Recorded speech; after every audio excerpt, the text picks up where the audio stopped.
Welcome to Quick Start video number 4. This is Greg Hughes from 90-Second Website Builder. In this video, I want to show you how to work with images. And I may have to make more than one video about this because there's so many things that you can do with images in this software. It's really fun. So we're going to use the image tool, of course, and I've got a project open where I've already created a background, and I'm going to just click the image tool and drag a box out here onto the canvas. It doesn't matter where I drag the box or how big I make it because I'm going to adjust that. So I'm clicking and dragging, and I'm just now going to go find, when I let go, it lets me go find an image anywhere on my computer. This is important for you to know. It doesn't matter where your images are stored because you're bringing them into the project, and 90-Second Website Builder will organize your images. So just go grab an image from anywhere on your computer and you can work with it. So let me find a good one for us here to work with. We'll click right here, open. Okay, so here's an image that I can place wherever I want to because it's drag and drop, and so I'm clicking on it and moving it around. But there, of course, are a number of things we can do with an image. One of the things you'll be tempted to do, and rightly so, is to stretch it or shrink it to a different size. Maybe I want this image to be bigger. So I can grab a corner and do that. You'll notice as I get bigger, this particular image is starting to get a little pixelated or fuzzy. Let me let go here so you can see. And of course in the video it might be extra fuzzy, but you can see that it got more pixelated than it was when it was in its original size. And that's what happens when you stretch a picture that shouldn't be this big. But let me show you something. Whenever we preview our work, and I do that by clicking F5 on my keyboard so that I can preview this page, that's when I can really see what it's going to look like. And as you can see, it's still a little fuzzy, but it's not as bad as when I'm working in design mode. So that's really what it's going to look like on the internet. That's why the F5 preview button exists, so I can see what the image is going to appear like on the website. It is a little fuzzy because I stretched that image into a size it probably shouldn't be. Because as you do that with images, of course, they always look their best in their original size. And even if I go a little bit smaller than it was, as you can see, it gets a little bit grainy. But again, I'm going to click F5, and I can see it's actually not too bad. It's not bad at all. There isn't a lot of fuzz there. It's usually safer to shrink an image down than it is to make it go too big. But that's just something you have to work with depending on the quality of the image.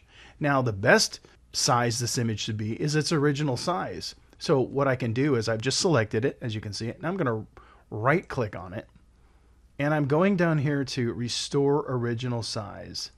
And there it is. Now it's back to the original size. So it's okay to shrink it a little bit. It's okay to adjust it, make it larger if you want to. You can just make sure you test it to make sure it doesn't get too crazy fuzzy, and make it the size you want it to. Again, it's the quality of the image that will determine how much you can shrink or stretch it.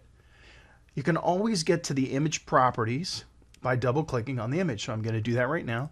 And of course it brings up this image properties window, which gives me all of the options, all of the things that I can do with this image. And believe me, there's a bunch of them. So for example, the first thing you see is I could add a border to this image. Not just any border, I could add a solid border, dotted, dash, double, grooved, all these different kinds of borders I'll let you experiment with. But you can see I'll make a solid one real quick. It doesn't have to be black. It can be any color. And you can use the color picker if you want to. I'll just make it black for this demonstration. I can decide how fat I want that border to be. I'll make a fat 5 pixel border. And let's see what happens. Click OK, and as you can see, I just made a border. Let me deselect. So you can see now the image has a real nice sharp black border to it. I can even round the edges if I want to. Let's go back in, double click, and I do that with the radius tool. So I can type in or use the arrow buttons. I'll make a pretty rounded edge there, set it to 10, and now you can see it's got kind of a rounded border. All right, so that's just working with the border. And then to turn that off, I would go none, and I can set this to 0 and this to 0 and get rid of the border, click OK, and it's back to the way it was. Here's some other effects. I really like this one. It's called reflection.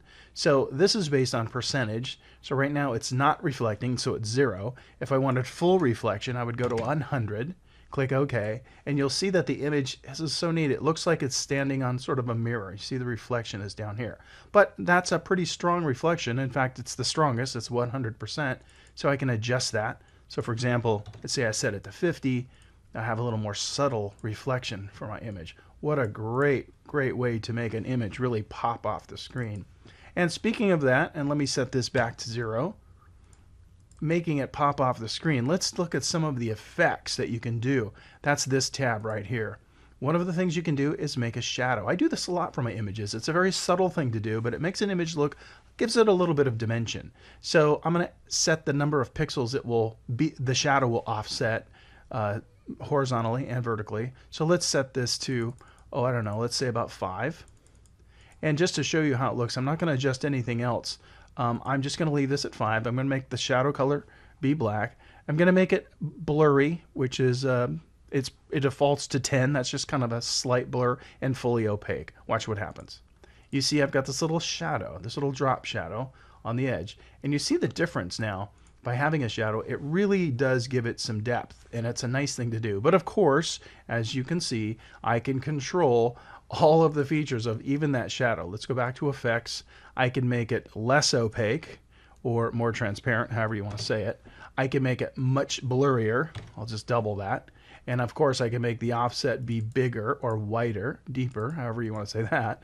And it doesn't have to be black. Let's make it, I don't know, kind of a reddish, opaque, or 50% opaque, blurry shadow. Watch what happens. You can see we've got a lot of options to work with just with the shadow alone. So that's under the effects, and we can just click that on and off if we decide not to use it, and I'll go like that. Okay, I'm going quick because I haven't even scratched the surface. So I'm going to go back to effects, and I'm going to open up a whole new world for you with working with image effects. It's under the effects tab. You'll see there's a box here that says effects. I can add effects to this image, more than one if I want to. So I'll click the add button. Watch what happens. It gives me categories of effects. Now obviously I can't go through all of these or this video would be 2 hours long, but let's at least look some of them. So there are some artistic effects. I can make it look more like a comic book or a flame or a neon glow, make it look like an oil painting, etc., etc. These are great. There's color effects, make it grayscale or negative or gold looking, metallic looking. There's these effects, make it either blurry or sharpened, whatever you want. There are distortion effects, make it look like a fisheye or a ripple. Edging effects.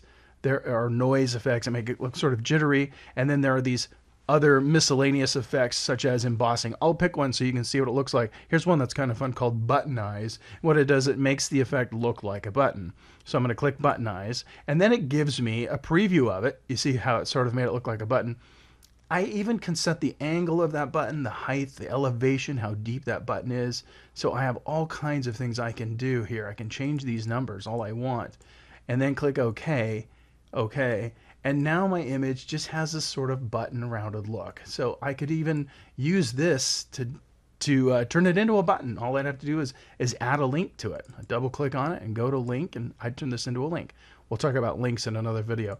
But as you can see, there's just a number of effects. And of course, you can add more than one effect to this image. So if I go add, and I don't know, let's go to artistic, and let's pick comic and see what that looks like. Sort of like a comic book, I suppose. Yeah, look at that. So it's just kind of more of a comic book look. And that's 2 effects in one, just by adding them. And you can just play with that and see how that goes.